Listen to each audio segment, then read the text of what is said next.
Hello learners. तो कैसे हो आप सब? होप आपकी पढ़ाई बहुत अच्छे से चल रही होगी। क्यों ना चले, एग्जाम को अब 2 ही महीने बचे हैं। ठीक है, तो चलिए स्टार्ट करते हैं। आप लोग का स्वागत है लर्न एवरीडे विथ उमा में। देन ये एक देखते हैं पॉइंट, हमारा motivational speech. The fear of being judged has foiled more dreams than failure even will। ठीक है, मतलब हम ये सोच लेते हैं कि हमको लोग जज करेंगे, इसलिए हम अपने ड्रीम्स को क्या कर देते हैं, फेल कर देते हैं खुद ही। जबकि अगर हम उस डर पे काबू पा लेते हैं तो फेलियर होता ही नहीं है।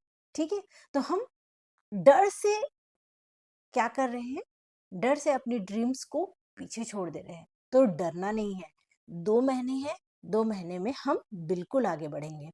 ठीक है, और हम सक्सेस पाके ही रहेंगे। तो लेट्स स्टार्ट। हाँ, ये हम साइकोलॉजी पेपर 2 की तैयारी कर रहे हैं, यूजीसी नेट और सीजी सेट का तैयारी कर रहे हैं, जिसमें हमारा मेन एम है टारगेट सीजी सेट 2026। ठीक है, आज से हम कॉन्सेप्ट स्टडी कर रहे हैं। हमने इससे पहले 2024 के पीवाईक्यूज किए हैं। मेरे डिस्क्रिप्शन बॉक्स में मैंने पीवाईक्यूज जो किए हैं यूट्यूब में, उसके लिंक पुट कर दिया है, आप जाके देख सकते हैं। इससे आपको एक रफ आइडिया मिल जाएगा कि पीवाईक्यूज या हमारा फाइनल 2026 के क्वेश्चंस कैसे आ सकते हैं। तो आज हम कॉन्सेप्ट ये कर रहे हैं और यूनिट 1 कर रहे हैं। ठीक है, तो चलिए स्टार्ट करते हैं। जनरल पॉइंट से स्टार्ट करते हैं। जैसे कि पहला है psychology day at the United nation. Psychology day United nation में अप्रैल में मनाया जाता है यूजुअली। स्टार्टेड 2007, लेकिन पीवाईक्यूज में 2008 दिया था। ठीक है, तो जो रिलीवेंट लगे, जो हमारे जो एमसीक्यूज जो हमारा रहेगा। ठीक है, जैसे कि क्वेश्चन दिया था, मेरे को ज़्यादा याद नहीं है, 2008 दिया था, 1948 दिया था, समथिंग समथिंग दैट। और माना कि ये दिया था 2012 दिया था, और एक 1990 दिया था। तो यहाँ पर रिलेवेंट हमको चूज करना है, तो मोस्ट रिलेवेंट 2008 है। इस तरह से हमने आंसर 2008 लगाया था। ठीक है, सबसे पहले साइकोलॉजी डे मनाना कौन से देश ने स्टार्ट किया था? यूनाइटेड नेशन ने। ठीक है, देन फिक्स डेट है क्या हर साल? नहीं, कोई फिक्स डे नहीं है, अप्रैल मंथ में यूजुअली मनाया जाता है। ठीक, world mental health day. World mental health day 10 अक्टूबर को मनाया जाता है। इसकी शुरुआत स्टार्टिंग 1992 में किया गया था। इसको किसने किया था? WHO ने किया था इनिशिएट। ठीक है, किसके सपोर्ट से? World federation of mental health supported by WHO। ये क्या इसका फिक्स डेट है? हाँ है। तो 10 अक्टूबर क्या है? World mental health day. फिर नेशनल साइकोलॉजी डे, ऐसा अभी तक कुछ नहीं है, नॉट ऑफिशियल रिकॉग्निशन, नो। ठीक है, तो ये ऐसा कुछ नहीं है। तो ये एक आता है साइकोलॉजी डे। साइकोलॉजी डे से 2 क्वेश्चन आए थे, किसने इनिशिएट किया था और कौन से ईयर में इनिशिएट किया था, करके 2 क्वेश्चन आए थे। ठीक है, इसीलिए हम इस चीज को पढ़ रहे हैं। वर्ल्ड मेंटल हेल्थ डे करके भी आ सकता है, जब साइकोलॉजी डे पूछ सकता है तो इस साल हो सकता है वर्ल्ड मेंटल हेल्थ डे पूछ ले। तो इसका डेट क्या है? 10 अक्टूबर। और 1992 में ये स्टार्ट किया गया था, किसके द्वारा? WHO के द्वारा। ठीक है, इतनी जानकारी इनफ है। देन देखिए एमसीक्यूज पीवाईक्यूज आया था 2024 में। क्या आया था? Psychology day was psychology day celebration was initiated by, किसके द्वारा इनिशिएट किया गया था? यहाँ पर यूनाइटेड नेशन के बारे में, यूनाइटेड नेशन ने इनिशिएट किया था। Give me a second, 1 second, I wear my goggles because screen are blur without glasses. Okay, let's go. Then second question क्या पूछा गया था? सेकेंड क्वेश्चन पूछा गया था, celebration of psychology day started in the year. तो देखिए 1948 में, 2016 में, 2008 में, कि 1956 में। तो यहाँ पर 2008 को सही आंसर व्यापम के द्वारा दिया गया था। ठीक है, तो नेक्स्ट चलते हैं हम। हाँ, एक और क्वेश्चन आया था, diagnostic and statistic manual of mental disorder is officially published of, किसके द्वारा पब्लिश किया गया था? अमेरिकन साइकेट्रिक एसोसिएशन के द्वारा। ठीक है, तो इस तरह से हम क्वेश्चन भी करते जाएंगे और कॉन्सेप्ट भी करते जाएंगे, और इसके बारे में, डीएसएम के बारे में, आईसीडी के बारे में हम यूनिट नंबर 3 में पढ़ेंगे। ठीक है, आज हम यूनिट नंबर 1 देख रहे हैं। नेक्स्ट, सबसे पहले आता है मेजर स्कूल्स ऑफ साइकोलॉजी। इससे भी बहुत सवाल आते हैं। कौन से सवाल आए थे मैं फिर से बताऊंगी आपको ये पढ़ाने के बाद। तो सबसे पहला आता है स्कूल, हम स्कूल देख रहे हैं। देखिए कौन सा स्कूल आता है सबसे पहले? स्ट्रक्चरिज्म। ठीक है, स्ट्रक्चरलिज्म। तो इसके फाउंडर कौन थे? एडवर्ड बी टिंचनर थे। ठीक है, विलियम ऊन को भी माना जाता है, लेकिन इन्होंने फर्स्ट एक्सपेरिमेंटल लैब खोला था। ठीक है, first experimental lab. William wound के बारे में हम लोग पूरा एक दिन देंगे, जिसमें हम ग्रीक साइकोलॉजिस्ट जो भी थे उनके बारे में डिटेल में पढ़ेंगे। लगभग 7-8 है। अभी फिलहाल आप ये देखिए कि फाउंडर ये नहीं है, इन्होंने फर्स्ट एक्सपेरिमेंटल लैब बनाया था। स्ट्रक्चरिज्म के फाउंडर किसको माना जाता है? एडवर्ड बी टिंचनर को। ठीक है, ये कब, कौन से वर्ष में स्थापित हुआ? 1896। ठीक, इनका मेन फोकस क्या था? Study of the structure of consciousness through introspection, खुद की जांच करके स्ट्रक्चर ऑफ कॉन्शियसनेस की को स्टडी करना। इन्होंने कॉन्शियसनेस को छोटे छोटे टुकड़ों में बांटा। ठीक है, कौन कौन से? फीलिंग, बताइए, आप में से बहुत सारे बच्चों को पता है इसके बारे में। ठीक, चलिए बताइए कौन कौन से टुकड़ों में बांटा? छोटे छोटे चीजों में बांटा। जैसे कि क्या होता है? फीलिंग, विल और सेंसेशन।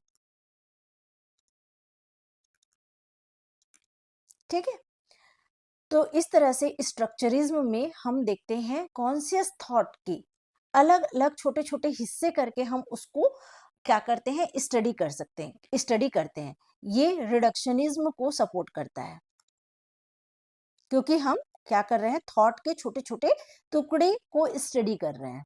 ठीक है, समझ गए? फिर आता है फंक्शनलिज्म।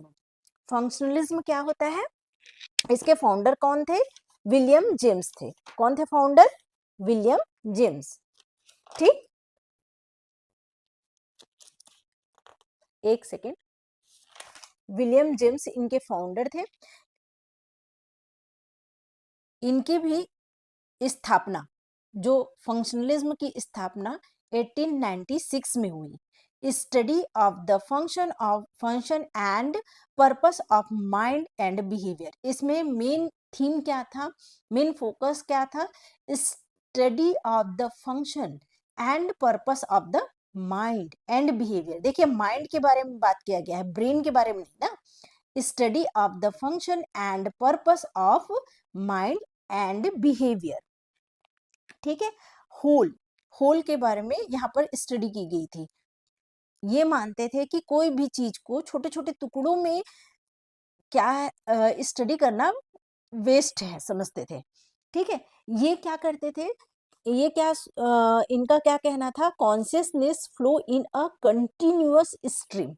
कॉन्शियसनेस जो होता है वह फ्लो होता है कंटिन्यूअस स्ट्रीम में। इसको क्या कर सकते हैं, अलग अलग सेपरेट स्टडी करना सेंसेशन को, वो क्या है, बिल्कुल वेस्ट है इनका बोलना था। हम होल को, मोरल को मोलार और इंटीग्रेटेड स्टडी कर सकते हैं। ठीक है, then psycho analysis. Psycho analysis Sigmund Freud के द्वारा दिया गया था। कब, 1900 ईस्वी में, 1900 ईयर में दिया गया था, ईस्वी नहीं बोलना चाहिए, 1900 में दिया गया था। Emphasis on the unconscious mind, instinct and personality. ठीक है, इन्होंने फोकस दिया, सिगमंड फ्रॉइड ने पहली बार किसी व्यक्ति ने ये बताया कि हमारे बचपन के जो ट्रोमा रहता है, हमारे बचपन के इंस्ट्रिंग्स रहता है, जो अनकॉन्शियस माइंड में रहता है, उसके कारण हमारी जो बिहेवियर में चेंजेस आ सकता है, हमारी पर्सनालिटी बन सकती है, हमारे अंदर क्या हो सकता है, मेंटल इलनेस हो सकता है। ठीक है, इन्होंने लिबिडियल एनर्जी के बारे में बात की। किसके बारे में बात की, लिबिडियल एनर्जी के बारे में, एनर्जी के बारे में बात की, जिसको क्या किया जाता है, इन्नेट एनर्जी होती है ये, क्या, लिबिडिनल एनर्जी। ठीक है, ये हमारी इन्नेट एनर्जी रहती है। ठीक है, इन्होंने टोपोग्राफिकल मॉडल के बारे में भी बात किया, I conscious, pre unconscious and subconscious layer of mind के बारे में बात किया। इन्होंने आईडी, ठीक है, ईड, ईगो और सुपर ईगो के बारे में भी बात किया। ठीक है, इसके बारे में डिटेल हम कौन से चैप्टर में पढ़ेंगे, 7 चैप्टर में पढ़ेंगे। Okay, then next, Gestalt psychology. Gestalt psychology के फाउंडर कौन थे, मैक्स वर्थहाइमर। 1912 में इसकी स्थापना हुई। The whole is the greater than the sum of its part. Whole समग्र अपने भागों के योग से अधिक होता है। ठीक है, होल ज्यादा अच्छा होता है as compare to its part. इनका ये अप्रोच था, ये टॉप डाउन अप्रोच था, डाउन अप्रोच था। इसके बारे में हम लोग पढ़ेंगे यूनिट 5 में डिटेल। ठीक, बिहेवियरलिज्म। बिहेवियरलिज्म, इसके फाउंडर कौन थे, जॉन बी वॉटसन, 1913 में। ठीक है, ये क्या करते थे, ये इनका मानना क्या था, बिहेवियरलिज्म का मेन पॉइंट क्या था, study of the observable behaviour only. हमको जो बिहेवियर दिख रहा है वो ही क्या है, उसी की स्टडी करना ठीक है, बाकी कोई सा स्टडी इनके हिसाब से ठीक नहीं है। ठीक है, ये बहुत ज्यादा, जॉन वॉटसन थे, वो किससे प्रभावित थे, पावलो से प्रभावित थे, और किससे प्रभावित थे, जॉन लॉक से। ठीक है, लॉक से प्रभावित थे, जॉन लॉक से प्रभावित थे। ठीक है, इम्पेरिसिज्म, कौन, जॉन लॉक किसके फाउंडर है, इम्पेरिसिज्म के फाउंडर हैं, इनसे बहुत प्रभावित थे। ठीक, देन आता है नेक्स्ट ह्यूमनिस्टिक साइकोलॉजी। इनके फाउंडर कौन थे, अब्राहम मास्लो एंड कार्ल रोगर। 1950s में आया है ये। इसमें मेन फोकस था human potential, free will and self actualization. ठीक, देन आता है कॉग्निटिव साइकोलॉजी। उनरिक नाइसर इसके फाउंडर थे। 1956 में इसको दिया गया था। इसमें study of memory, thinking, attention, perception and language. ठीक है, यहाँ पर कंपैरिजन किया जाता है ब्रेन की किससे? कंप्यूटर से। ठीक, तो ये है हमारे स्कूल। ठीक है, स्कूल ऑफ साइकोलॉजी। शुरू से देख लेते हैं, स्ट्रक्चरिज्म, फंक्शनलिज्म, साइको एनालिसिस। देखिए अगर आपको इसमें किस टाइप के क्वेश्चन आते हैं, फाउंडर दे दिया जा रहता है, आपको मैच द फॉलोइंग किया जाए करने के लिए बोलेंगे, या स्ट्रक्चरिज्म दे दिया जाएगा, इसके दो तीन सपोर्टर के नाम दे दिए रहेंगे, आपको ऑड ऑड वन को अलग करना है, इस टाइप के क्वेश्चन आ सकते हैं। या तो इसको सीक्वेंस वाइज में जमाने के लिए बोलेंगे, कौन सा स्कूल किससे पहले आया था। ठीक है, या तो आपको और क्या दे सकते हैं, स्ट्रक्चरिज्म दे देंगे और उसका मेन कॉन्सेप्ट दे देंगे, यानी मेन फोकस कहाँ है। ठीक है, इस तरह के क्वेश्चन आते हैं और आगे भी आ सकते हैं। तो structuralism, functionalism, psycho analysis, then gestalt, behaviouralism, humanistic psychology and cognitive psychology. ठीक है, अब later psychologist psychological approach or system, ये अप्रोच है और सिस्टम है, ये स्कूल नहीं है। ठीक है, एनालिटिकल साइकोलॉजी, एनालिटिकल साइकोलॉजी किस के संस्थापक कौन थे? कार्ल यूंग थे। ठीक, 1912 में।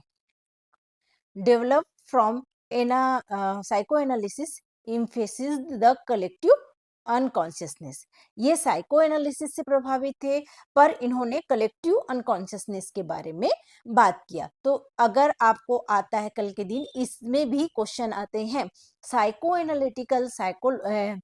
एनालिटिकल साइकोलॉजी के फाउंडर कौन थे? कार्ल यूम थे। ठीक है, इस तरह से आता है। इंडिविजुअल साइकोलॉजी, ये तो हमने पीवाईक्यूज में भी देखा था। 2024 के इंडिविजुअल साइकोलॉजी के फाउंडर कौन थे? एल्फ्रेड एडलर थे, 1911। ओके, इम्फेसाइज, इन्होंने किस चीज पे इम्फेसाइज दिया? इंफीरियोरिटी फीलिंग और स्ट्राइव फॉर सुपीरियोरिटी पे क्या किया? मेन फोकस दिया। Step of striving of for superiority, ये क्वेश्चन आया था नेट में, इसको हम डिटेल में करेंगे, तो आप टेंशन मत लीजिए, ये इंट्रोडक्शन क्लास है, बस समझिए इसको। पूरे हम लोग यूनिट्स में, अलग अलग यूनिट्स में, यूनिट 1 के जो ये दिख रहे हैं आप लोग को, क्या? एनालिटिकल साइकोलॉजी, ठीक है, इंडिविजुअल साइकोलॉजी, इसके बारे में अल्फ्रेड एडलर के पूरे जो डिस्क्रिप्शन है उसको पूरा अच्छे से पढ़ेंगे। ठीक है, ये सुपरफिशियली है। Neo Freudian psychology, neo Freudian psychology, Karl Horney, Erich Fromm, Harry Stack and Sullivan, 1930 से 1940, ये मॉडिफाई किए फ्रॉइड के थ्योरी को इन्होंने, और इन्होंने उसमें जो सेक्सुअल एनर्जी के बारे में बात हुआ था उसमें प्लस किया सोशल एंड कल्चरल इन्फ्लुएंस। ठीक, इस तरह से उन्होंने न्यू फ्रॉइडियन साइकोलॉजी दिया। देन नेक्स्ट, अब न्यू फ्रॉइडिज्म देखें हम लोग, उसी तरह न्यू बिहेवियरलिज्म। ठीक है, तो इसमें आया एडवर्ड टॉलमैन, क्लर्क, हल, स्किनर, ये सब आए 1930s में। इन्होंने क्या किया? बिहेवियरलिज्म को क्या किया? एक्सटेंड किया। Extend of the behaviouralism using intervening variable and reinforcement और कॉग्निटिव पार्ट को भी क्या बिहेवियरलिज्म में जोड़ा गया। ठीक है, then biological psychology, biological psychology no single founder, 1970s में इसकी स्थापना हुई। Explain behaviour through the brain and nervous system, hormones and genes. ठीक है, then evolutionary psychology, evolutionary psychology किसके द्वारा दिया गया है? David Cosmides and John Bobby के द्वारा दिया गया है 1980 में। Explain behaviour through evolution and natural selection. Then positive psychology, positive psychology किसके द्वारा दिया गया है? मार्टिन सीलिंगमैन के द्वारा दिया गया है 1980 में।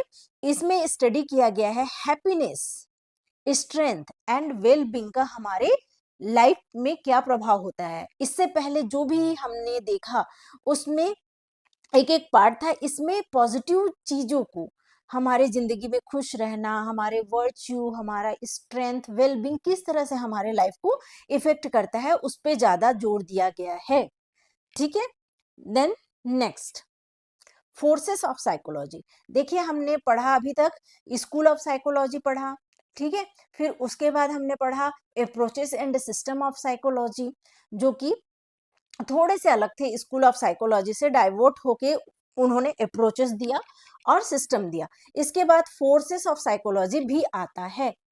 ठीक है, तो पहला फोर्स, साइकोलॉजी का पहला फोर्स मतलब क्या हुआ, ऐसा चीज जो साइकोलॉजी के क्षेत्र में बहुत ज्यादा विख्यात हुआ और वो बहुत ज्यादा प्रभावित लोगों का ध्यान खींचा, ठीक है, अपनी ओर। तो पहला आता है साइको, एक मिनट, डायनामिक लिख रही थी मैं, साइको एनालिसिस। साइको एनालिसिस जो था उसने बहुत ज्यादा इम्पैक्ट छोड़ा। ठीक है, सेकंड, सेकंड क्या है, बिहेवियरलिज्म।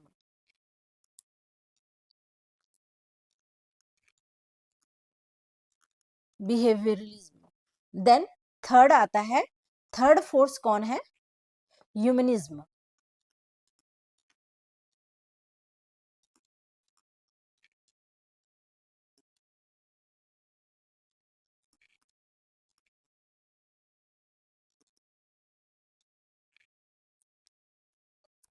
एक्स एक एक्सिस्टेंशियल साइकोलॉजी, एक्सिस्टेंशियल साइकोलॉजी। ठीक है, humanistic and existential psychology. Fourth क्या है, फोर्थ है मल्टीकल्चरल,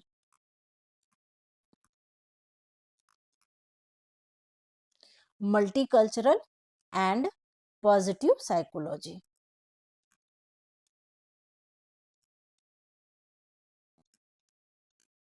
देन फिफ्थ है social justice and human advocacy. ठीक है, ये हमारे क्या है, 5 फोर्स ऑफ साइकोलॉजी है। इन्होंने साइकोलॉजी को देखने का तरीका बदल दिया। पहला आता है साइको एनालिसिस, दूसरा आता है बिहेवियरलिज्म, तीसरा आता है ह्यूमनिस्टिक एंड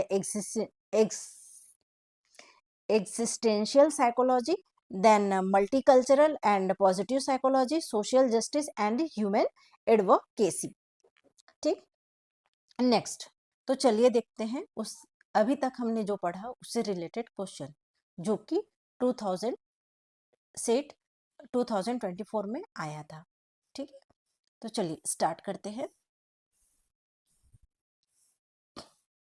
एक सेकेंड। तो क्या बोल रहा है, which schools of thought show the greatest overlap in the subject psychology matters they focus on.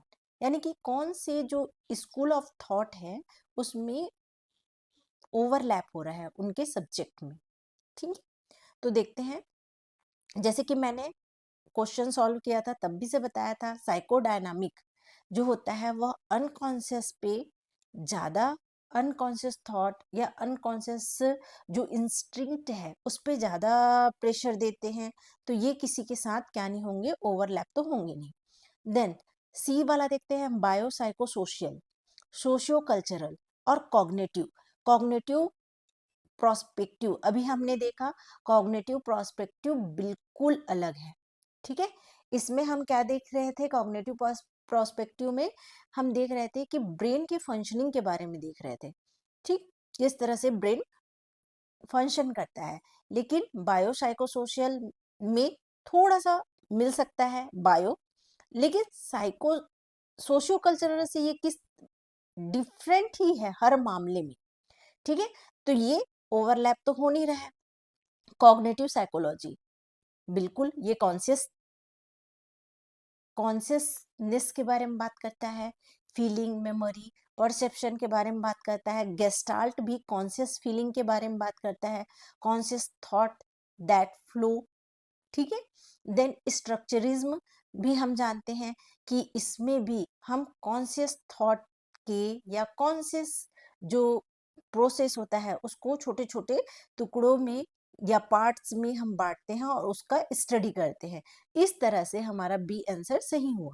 Then second number question, two psychologist Eddie and Bill walk into a bar. दो psychologist AD और bill कहाँ गए? बार में गए। Each order अ beer, दोनों ने beer order किया। Eddie says, Eddie ने बोला, look at the golden nectar, उस सुनहरे अमृत को देखो। The bubbles, the foam, the slightly fruit notes on my tongue. ये क्या बोलते हैं, उसके बबल्स को देखो, उसके फोम को देखो, उसकी जो फ्रूट्स के स्वाद जो आ रहे हैं वो मेरे टंग को क्या कर रहे हैं, टंग तक उसके फ्रूट्स के जो स्वाद है वो मेरे टंग तक आ रहे हैं, उसको देखने से ही बोल रहा है। एंड द अंबर कलर, उसका जो कलर है वो एकदम अंबर कलर है, ठीक है। मैन, दैट्स अ बियर, वह बियर है। तो बियर के बारे में इन्होंने क्या बताया, एक एक चीज को बताया, स्ट्रक्चर उसका, उसका फोम, ठीक है, वो किस तरह से दिखता है, उसका माउथ में वो किस तरह से स्वाद छोड़ रहा है, ठीक है। इस तरह से वो एक एक पॉइंट को बियर के बारे में बता रहा है, स्ट्रक्चर के बारे में बता रहा है। तो ये डेफिनेटली स्ट्रक्चरिज्म के बारे में बात हो रही है, ठीक है, स्ट्रक्चरलिज्म के बारे में बात हो रही है।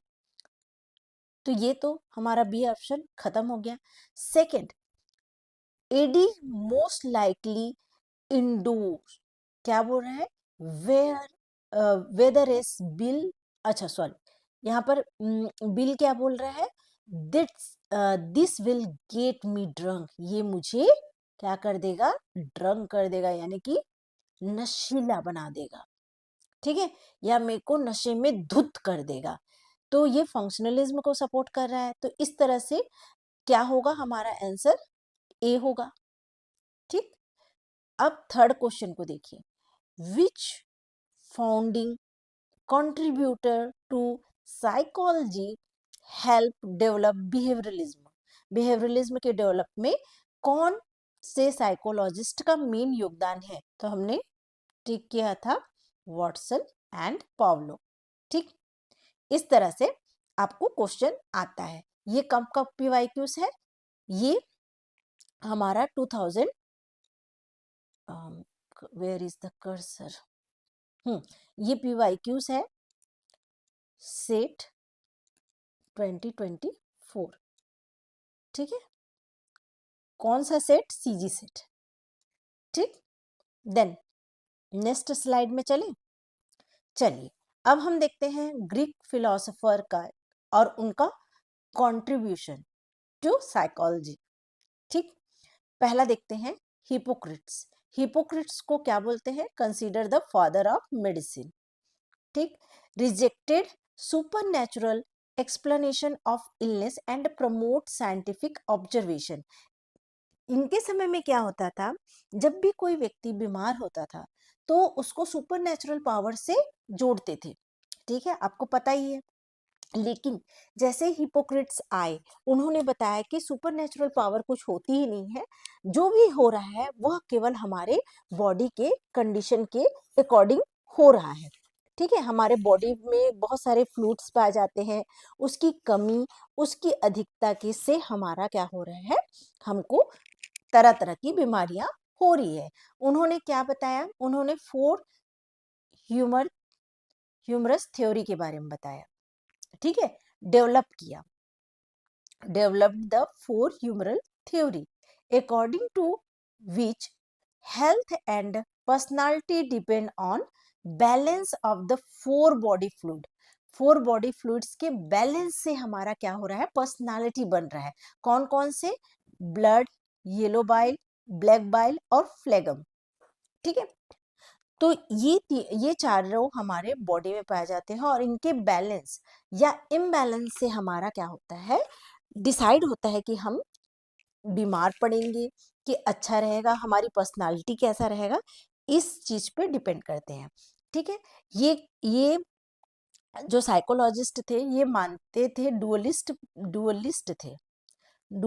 थे मतलब ये मानते थे कि बॉडी और माइंड दोनों दोनों अलग अलग हैं। ठीक है, दोनों अलग अलग हैं। और ये क्या थे, ये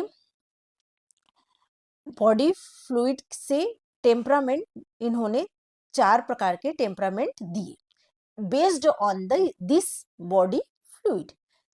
जिनमें ब्लड की अधिकता रहती है वो सैंग्विन पर्सनालिटी के होते हैं। सैंग्विन पर्सनालिटी वाले क्या होते हैं, ज्यादा खुश रहने वाले और बहुत ज्यादा एनर्जेटिक रहते हैं। जिनमें येलो बाइल ज्यादा रहता है वो कॉलरिक पर्सनालिटी के रहते हैं। कॉलरिक पर्सनालिटी मतलब उनका टेम्परामेंट कॉलरिक रहता है। इसका मतलब क्या होता है, वो बहुत ज्यादा क्या रहेंगे बताइए। कॉलरिक पर्सनालिटी के लोग बहुत ज्यादा गुस्सेल रहते हैं, पैशन के साथ काम करने वाले होते हैं। ठीक है, बहुत पैशनेट रहते हैं, बहुत पैशन के साथ काम करने वाले रहते हैं। जिनमें ब्लैक बेल ज्यादा रहता है उनका पर्सनालिटी या उनका टेम्परामेंट मेलनकोलिक रहता है। मेलनकोलिक रहता है मतलब मेलनकोलिन से तात्पर्य क्या है, सैड, उदास रहने वाले होते हैं। और फ्लेगमेटिक, फ्लेगमेटिक मतलब क्या होता है, ये जो जिनमें फ्लेगम ज्यादा रहते हैं वो शांत चुपचाप रहने वाले होते हैं। ठीक है, इस तरह से उन्होंने इन 4 बॉडी फ्लूइड से पर्सनालिटी या टेम्परामेंट को डिसाइड किया कि ऐसे ऐसे टेम्परामेंट के व्यक्ति बनते हैं। ठीक है, ठीक, इन्होंने बताया कि जो भी हमारे शरीर में चेंजेस आता है, हम बीमार पड़ते हैं, वो इन्हीं बॉडी फ्लूइड के इम्बैलेंस के कारण होता है। नेक्स्ट, हिपोक्रेट्स के बारे में, ये हिंदी में है, हिंदी वाले बच्चे होंगे इसको देख सकते हैं। देन गैलन, गैलन क्या थे, हिपोक्रेट्स के स्टूडेंट थे, स्टूडेंट ऑफ हिप्पो। ठीक है, हिपोक्रेट्स के ये क्या थे, स्टूडेंट थे।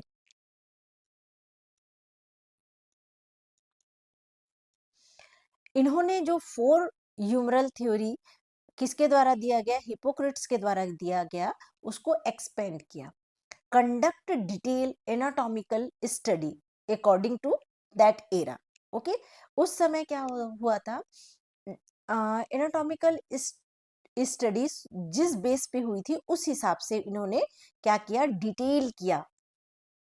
ठीक, एनाटॉमिकल स्ट्रक्चर को। Believe that personality and temperament depend on the bodily constitution. ठीक, ये भी क्या थे, डुअलिस्ट थे। ठीक, ये भी डुअलिस्ट थे।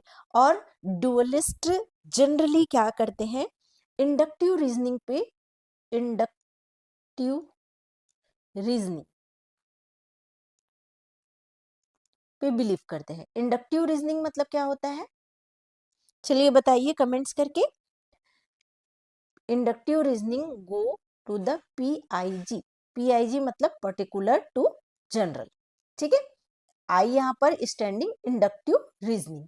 इंडक्टिव रीजनिंग में पर्टिकुलर टू जनरल जाते थे, पर्टिकुलर टू जनरल वाले रीजनिंग करते थे। ठीक है, जैसे कि रोज सुबह उठ के कोई एक व्यक्ति है, वो रोज सुबह उठता है और देखता है कि सूर्य है, सन है, वो कहाँ से राइज होता है और कहाँ पर सेट होता है, ये देखता है। सनसेट कहाँ पर होता है बताइए।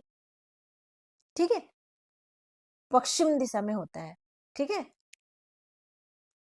नॉर्थ, ईस्ट, साउथ और वेस्ट। तो कौन से दिशा में सेट होता है, वेस्ट में। ठीक है, तो वो रोज सुबह उठ के देखता है कि सन सेट कहाँ होता है, वेस्ट में होता है। तो इससे वो जनरलाइज करता है कि सन सेट हमेशा वेस्ट से होता है। ठीक, तो पर्टिकुलर टू जनरल, ठीक। Then next Socrates. सॉक्रेट्स बहुत ही ज्यादा फेमस है अपने सॉक्रेटिस डायलॉग के लिए, सोक्रेटिक क्वेश्चनिंग के लिए, ठीक है। ये रेशनलिस्ट थे,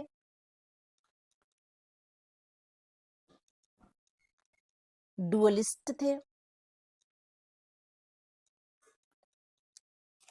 माइंड एंड बॉडी ड्युअलिटी पे विश्वास करते थे, ये इनेट नॉलेज पे बिलीव करते थे, ठीक है। ये इनेट नॉलेज पे बिलीव करते थे, ठीक। रेशनलिस्ट थे, डुअलिस्ट थे, इनेट नॉलेज पे बिलीव करते थे। फेमस स्टेटमेंट इनका क्या था? नो डाई सेल्फ, ठीक। इसको डाई सेल्फ भी पढ़ सकते हैं, BHI, इसका प्रोनाउंसिएशन बाई सेल्फ भी होता है, ठीक। तो नो बाई सेल्फ यानी अपने आप के बारे में जानना। Introduce the concept of self examination, self examination करना। Believe that knowledge lead to the moral behaviour, ठीक है। Develop the method Socratic method, questioning answering technique, question answer technique to promote critical thinking, ठीक है। ये बोलते थे कि कोई भी चीज पे ब्लाइंडली भरोसा मत कीजिए, रीजन और लॉजिक का इस्तेमाल कीजिए। इसलिए ये क्या कहलाते हैं? रेशनलिस्ट कहलाते हैं, ठीक। देन नेक्स्ट प्लेटो। प्लेटो किसके स्टूडेंट थे? सॉक्रेट्स के स्टूडेंट थे। ये क्या ये भी डुअलिस्ट थे, रेशनलिस्ट थे,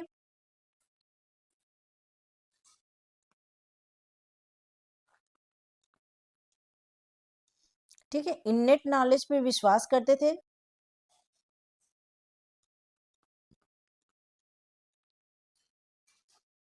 और जो इनेट नॉलेज पे विश्वास करते हैं उसको नेटिविज्म बोलते हैं, नेटिविज्म, ठीक। जो इनेट नॉलेज पे विश्वास करते थे, और ये भी सेम यूज करते थे particular to general reasoning, inductive reasoning.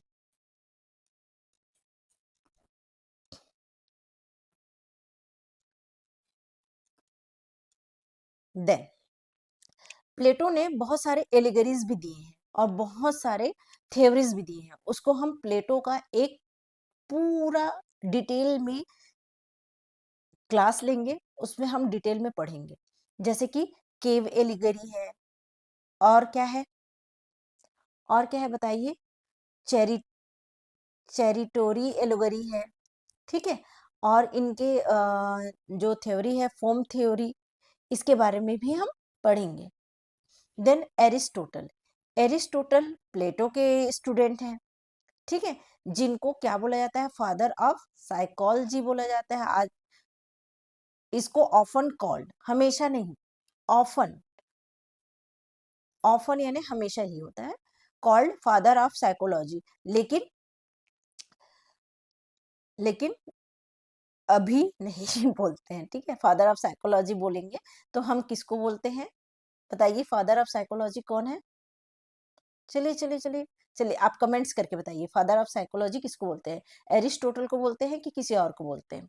ठीक है। इन्होंने एक फेमस लिखा स्टेटमेंट जिसको बोलते हैं डी एनिमा, यानी ours on the soul, the first statement psychological treat, reject Plato, strict dualism. ये क्या थे? मोनिस्ट थे। फर्स्ट ऑफ ऑल ये मोनिस्ट थे, ये इनेट नॉलेज पे बिलीव नहीं करते थे, इनेट नॉलेज पे बिलीव नहीं करते थे, ठीक है।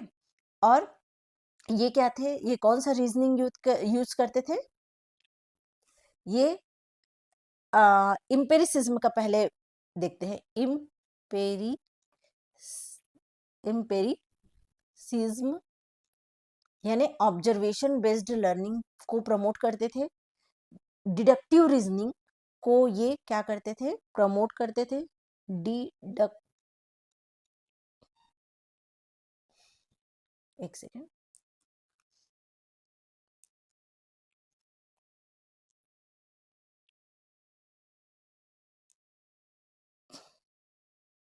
अरे कैसे हो रहा है pen.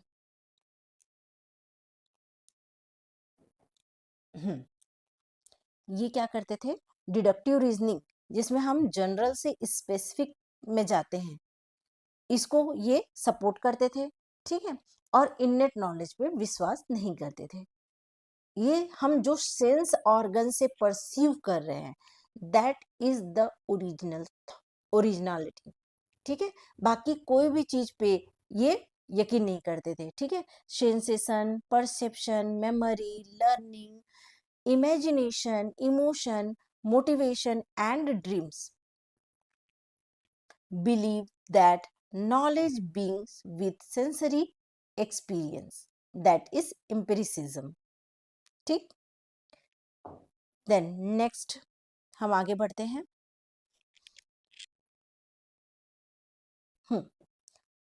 Who proposed the doctrine of four humors, which laid the foundation for the logical explanation of temperament? बताइए किसने दिया था, किसने दिया था? गैलन ने दिया था, ठीक है। बताइए गैलन ने दिया था? नहीं, यही तो लॉजिक है, हिपोक्रेट्स ने दिया था, ठीक है। गैलन ने उसको एक डॉक्टरेट फॉर्म में लिखा था, लेकिन इसका क्रेडिट दिया गया है हिपोक्रेट्स को। गैलन ने लिखा था, लेकिन उसके बारे में पहली बार हिपोक्रेट्स ने बोला था, इसलिए इस चीज का आंसर नेट के हिसाब से हिपोक्रेट्स को ही दिया जाता है। Which of the following correct match the philosopher with his contribution? कौन सा करेक्ट मैच है? प्लेटो ने डी एमिना बोला था क्या? एनिमा, डी एनिमा बोला था कि एरिस्टोटल ने बोला था? Socrates academic, gallon theory of idea? बताइए क्या है। अब भी हमने पढ़ा ना, चलिए हम प्रीवियस पैराग्राफ में देखते हैं।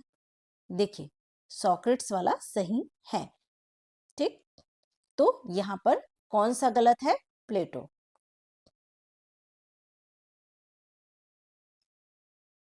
करेक्ट मैच, अच्छा अच्छा, sorry sorry sorry, which correct match में आएगा एरिस्टोटल, ठीक है। एरिस्टोटल का यहाँ पर करेक्ट मैच है।